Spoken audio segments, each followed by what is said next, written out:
আজকের রেসিপি সুজির দই বড়া। বিউলির ডালের দই বড়া বানাতে যেমন আমাদের একটু সময় লাগে, সুজির দই বড়া কিন্তু একদম ইনস্ট্যান্ট। চলুন রেসিপিটা দেখে নিই। এখানে আমি নিচ্ছি 1 কাপ সুজি।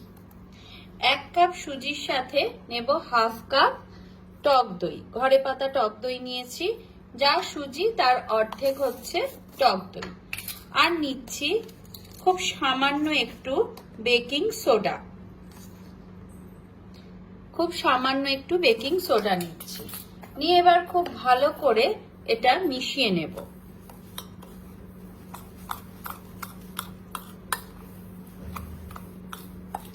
এটা ভালো করে এখানে মিশিয়ে নিয়ে এর মধ্যে দেব সামান্য একটু গরম জল।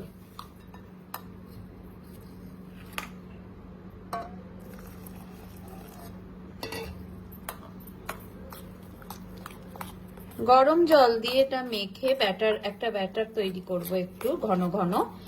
এবার একটু ঢাকা দিয়ে এটা 5 মিনিটের জন্য এইভাবেই ঠিক রেখে দেব।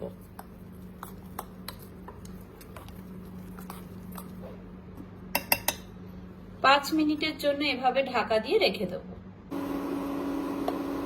কড়াইতে সাদা তেল গরম করে এখান থেকে একটু ব্যাটার তুলে নিয়ে এই যে সুজির যে ব্যাটারটা বানিয়েছি, এই ব্যাটার এখান থেকে একটু তুলে নিয়ে গ্যাসের ফ্লেম একদম কম করে এরকম ভাবে ভেজে নেব।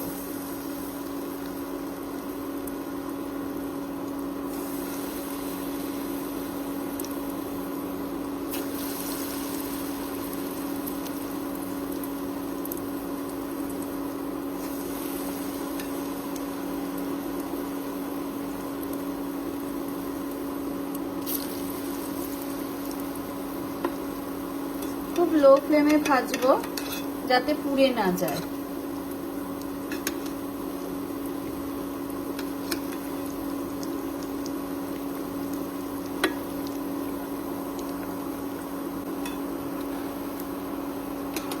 এরকম হালকা লাল লাল হয়ে গেছে, বড়াগুলো এবার এইভাবে তুলে নেব।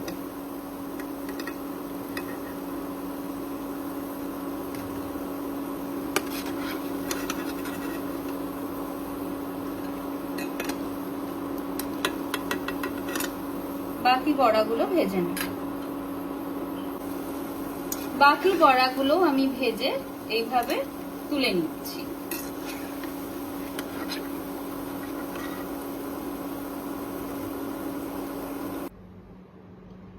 একটা বাটিতে গরম জল নিয়ে নিয়েছি।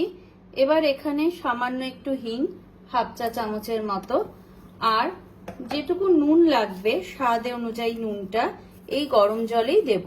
আমি কিন্তু ব্যাটারে কোনো নুন ইউজ করিনি। এবার এটা খুব ভালো করে একটু মিশিয়ে নিয়ে জলের মধ্যে নুন আর হিংটা এখানে বড়াগুলো দিয়ে দিচ্ছি।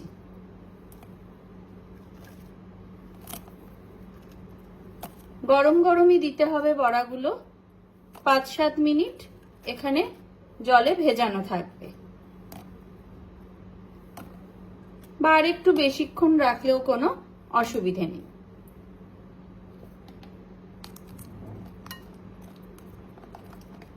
এবার পরবর্তী প্রসেস। আমি 250 থেকে 300 গ্রাম টক দই, ঘরে পাতা টক দই ভালো করে ফেটিয়ে নিয়েছি। নিয়ে বড় 3 চামচ চিনি দিলাম। এবার চিনির পরিমাণ আপনারা কম বেশি করবেন, আমি 3.5 চামচ মতো দিচ্ছি। এখানে ধনে, জিরে আর মৌরি আছে, ভেজে নিয়েছি, ভেজে গুঁড়ো করে নিয়েছি। আর নিচ্ছি নুন, দিয়ে দিলাম নুন। এবার খুব ভালো করে এটা দইয়ের সাথে মশলাগুলো মিশিয়ে নেব।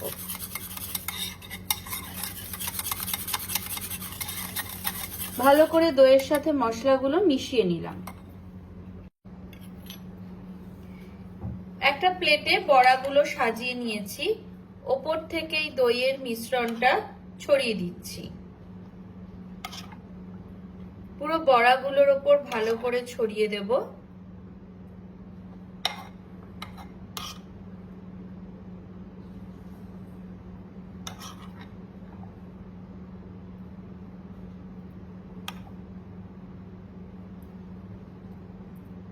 যার যতটা ইচ্ছে, আমার কাছে আরো অনেক দই রয়ে গেল, বাকিটা আবার পরে নিচ্ছি।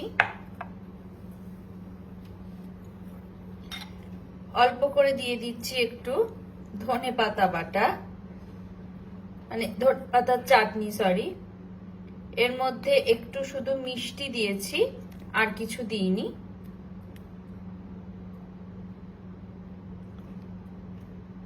ধনে পাতার চাটনিটা ভালো করে ছড়িয়ে দিচ্ছি।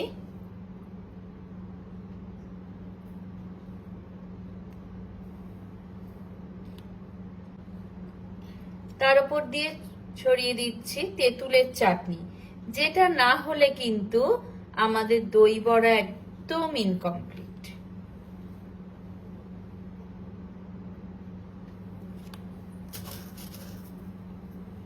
ব্যাস, সব শেষে ছড়িয়ে দিলাম একটু ঝুরি ভাজা।